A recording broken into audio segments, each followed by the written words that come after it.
Alors, quelques éléments cliniques simples.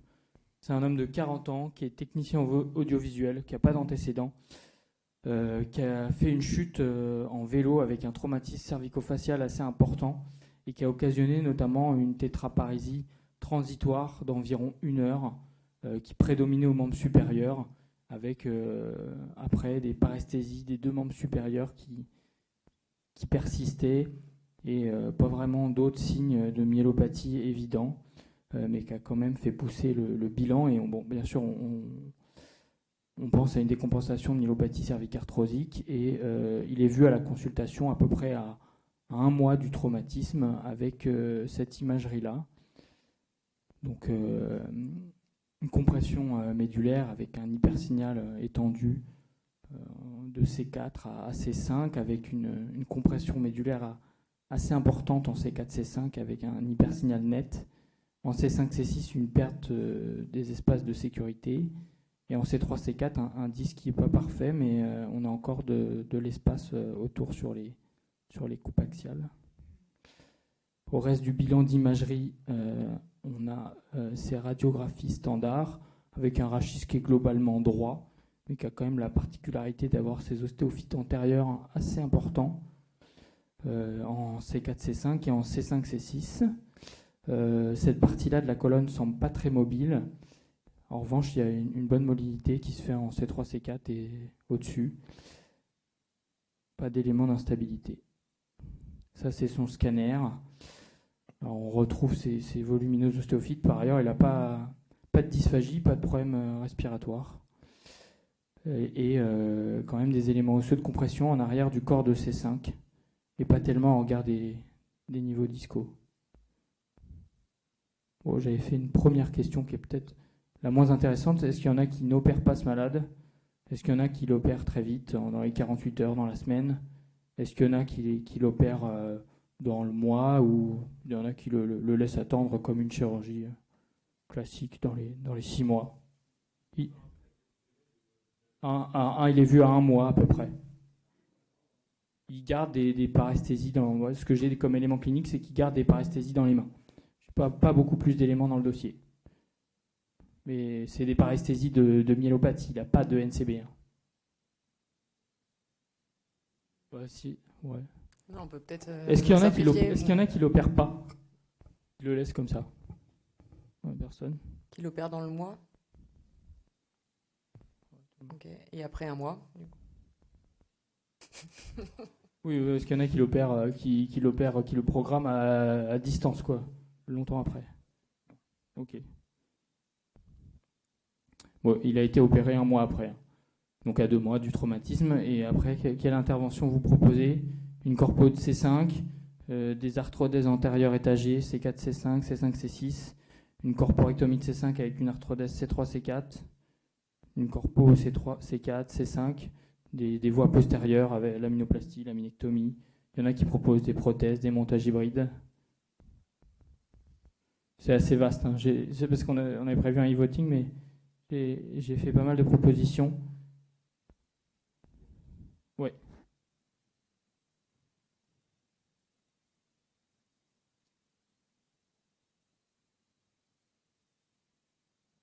Avec ces ostéophytes importants en avant. Déjà demandé voie antérieure, voie postérieure. Qui est partant plutôt pour une voie antérieure? On est partant pour rien en fait. Qui ferait une voie postérieure? Plutôt une voie postérieure. Et une voie postérieure étendue C3, C6 dans ce cas-là. Ok.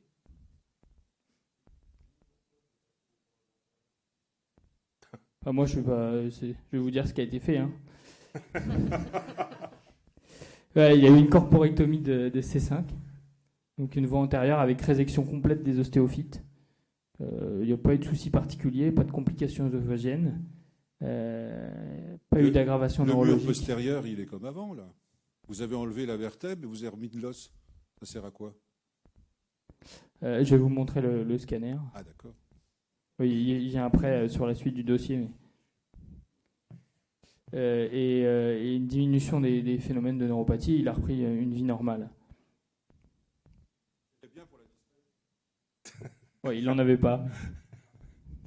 Mais la décompression, elle est satisfaisante sur les imageries de contrôle.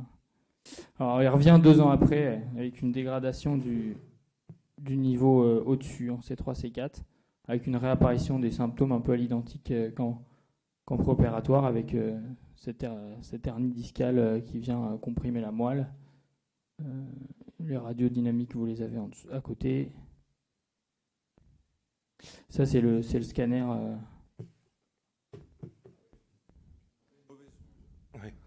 C'est le scanner de contrôle. Il est bien décomprimé et il est fusionné. Et en C3, C4, il n'y a pas d'élément osseux qui vient comprimer la moelle. Et donc la question suivante, c'est qu'est-ce que vous proposez à ce patient ? Une arthrodèse C3, C4, une prothèse au-dessus du montage. Ou est-ce qu'il y en a qui lui font une solution, qui avaient opté pour la voie antérieure et qui lui feraient une solution définitive postérieure cette fois-ci, qui ferait une voie antérieure au-dessus du niveau. Ouais, d'accord, presque tout le monde. Il y en a qui feraient une voie postérieure. Non. Qui lui ferait une arthrodèse. Il y en a qui feraient une prothèse. Quel âge il a? Il a 49 ans. 40 ans. Donc, il a eu une prothèse discale C3, C4 avec un bon résultat clinique et radiologique. Prothèse qui est mobile avec une décompression qui est satisfaisante. Bon, c'est toujours dur d'évaluer sur les axiales avec les artefacts. Non, il était médulaire. Il n'était pas radiculaire.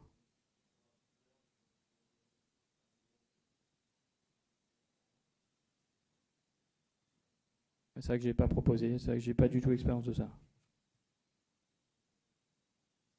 C'était pour discuter entre prothèse et arthrodèse dans les myélopathies. Donc globalement, la question qui se pose, est-ce que c'est safe de proposer des prothèses dans les myélopathies?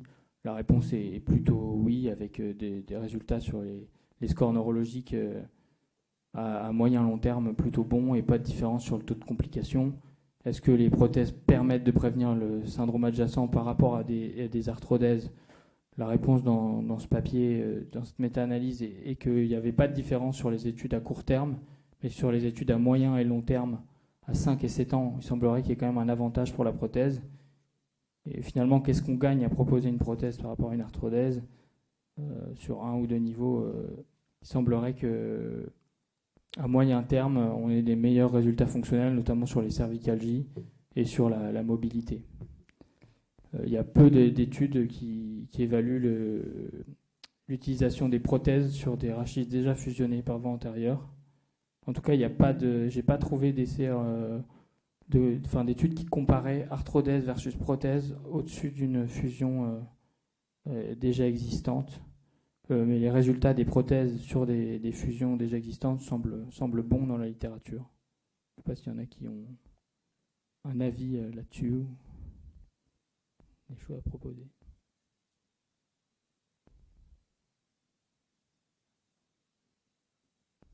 Fin de congrès, fin de journée, fin de soft-cote, les avis se gauchissent. Ouais, c'est ça. Oui, c'est ça.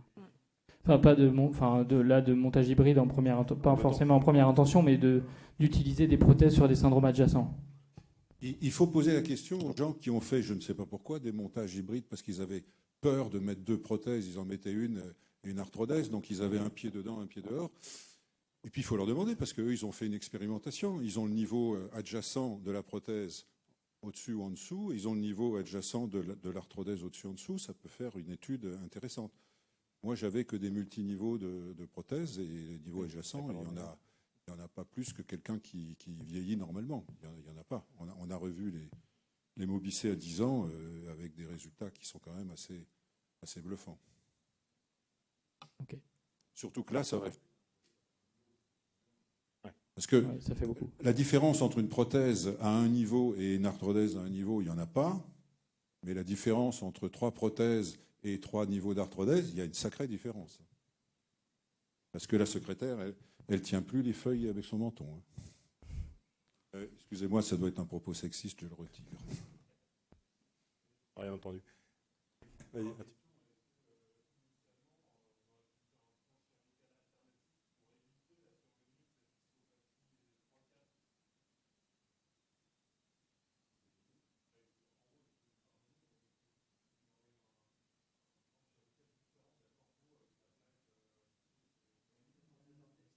Ah ben, si on avait fait une laminectomie parce que la compression était derrière, parce que la compression, elle était surtout derrière. Donc si on fait de la laminectomie, pas une laminectomie, une laminoplastie, la moelle recule, et à ce moment-là, on n'a pas besoin de faire une arthrodèse. Et peut-être qu'à ce moment-là, on n'a pas de niveau adjacent, que ce soit prothèse ou pas prothèse. Oui.